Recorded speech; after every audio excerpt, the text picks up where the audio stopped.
I got a C- in the oral communication assignment because you didn't send it to me earlier and my professor gave me a C- for late submission, said Claudia, annoyed and furious.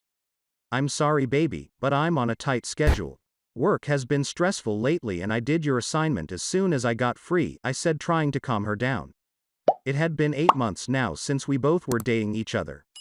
Claudia was studying textile designing and whenever she had a writing assignment that needed to be done she would just send it over to me, so she could focus on other assignments.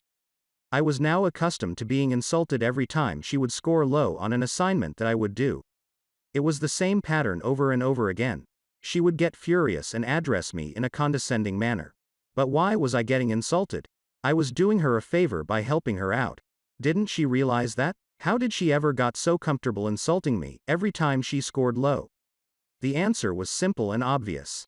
She was comfortable doing it because I got comfortable with her talking down to me. It was my fault. I allowed her to walk all over me, to trample me and squish me down like I'm a bug. But isn't that what you're supposed to do?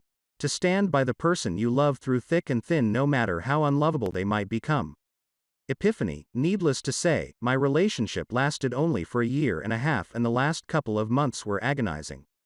I could see how distant we both had become and how little love there was left. It was in last 2 months of our relationship that I came to know that she had been cheating on me for the past 4 months. This one little piece of information left me shattered. This was it. This is how it ends. I was an emotional mess and my eyes testified that. Suddenly my worst fears and insecurities were feasting on my emotions. She made a fool out of me. My loyalty became my worst enemy and I realized that I wasn't irreplaceable or even that important to the person I was madly in love with. Countless nights were spent contemplating where did I go wrong. I didn't believe in love anymore. It took me well over a year to get over the abuse I had endured. They say love is the most beautiful feeling in this world, but in my case, it was ruthless, tortuous and merciless. The truth was I was doing more harm to myself than she ever did by reliving those memories all over again. It was time to let go. It was time to move on and to start focusing on myself. I couldn't change what happened, that was beyond my control, but what was happening was well under my control. It was my fault all along. I had allowed her to treat me the way she did. My lack of self-love and self-dignity had caused me pain. As I sit down and write my own painful dilemma, I have now come to realize that we ourselves are the sole architects of our destruction. None of this would have happened if I had loved myself the way I loved her.